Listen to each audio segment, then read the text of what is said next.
This is Newcap News with Lauren Poland. Good evening and thanks so much for joining us. Today marks 1 year since a tragic incident that shook the entire province. Area RCMP received a 911 phone call about a Lloydminster woman experiencing medical difficulties after giving birth, but the newborn was never accounted for. That sparked a search for the baby's remains in the Lloydminster landfill. This was the scene last November, roughly 30 members from across Alberta combing through the landfill, finding the remains of the newborn after a 5-day search.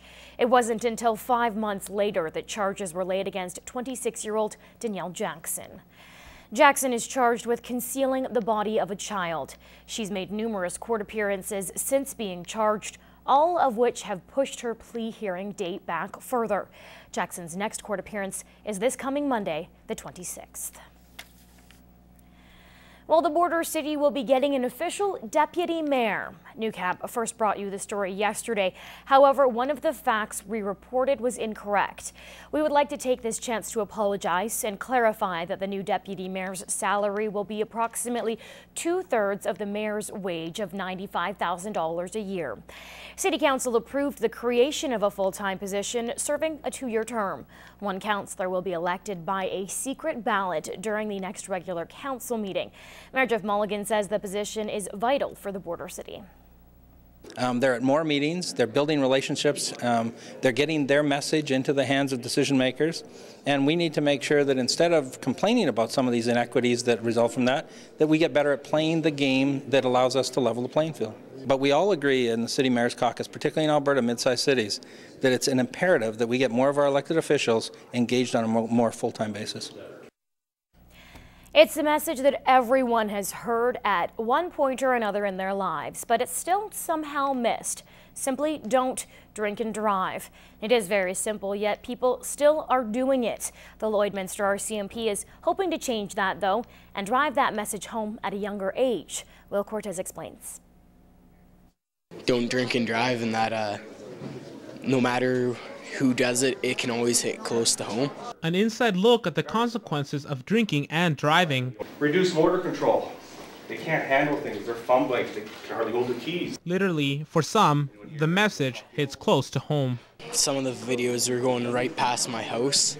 The one off in the back 40, I think it was, where Mr. McCaw died. All in hopes of kids walking out of the presentation with the message loud and clear to not drink and drive. At an age where most kids are just getting their learners, right now is when officers believe is primed to teach kids the consequences. It's important to start getting the message across before they start driving. At this age, some of the kids already have their learner's license, and the rest of them will be getting it within the next short while, and so it's important to get that across. For some, just how big this problem is surprising. How big of a deal it is in Lloydminster. I never knew it was that huge of a deal. I just thought every now and then, but apparently not. But others know the consequences all too well.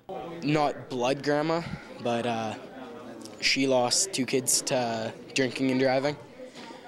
And she was the grandma that I always went to see because she was the one closest to home. Videos and pictures bring the dangers to life, something police hope to hammer home. I think so. I think the kids are really receptive to the stories, and just the last group walking out, you could hear from the comments that they did appreciate it and that they were listening. And ideally, that's the goal we try to get, just so that they listen. It'll sink in even if they're not expecting it. Will Cortez, Newcap News. An annual tradition in Maidstone, the Festival of Trees raises thousands of dollars every year for the Maidstone Health Complex. As Kelsey Bloxham explained, it all started 5 years ago by a group of women in red and purple looking to give back to their community. The atrium is all decked out with holiday cheer. A handful of trees and over 100 items up for auction. You get a bid number and you bid on your items, and on Saturday, the last day, we have entertainment going on all day long and a bar in the evening and entertainment, and people watch their bids, and there's a lot of competing for items, and then the one that pays top dollar is the winner of that item. Raising money for the complex touches close to home. The ladies of the Red Hat Society each have close ties to this hospital, some having worked here and others having used the services themselves or know someone who has. It's the items that the government doesn't supply. It's decorating the halls with pictures. It's buying the electric fireplace, and 1 year it was a stereo system for the lodge so that they could hear the TV better. And it's more the comfort items and making it feel like home. With an outpour of items donated by those in the community and surrounding areas, the ladies hope to exceed last year's $13,000 total. We had 98 total last year, and items come in all week long. Like, we'll accept items right till Saturday, and we're already over 100 this year. The silent auction items will be on display all this week, with the bidding closing Saturday at 8 p.m. Kelsey Bloxham, Newcap News.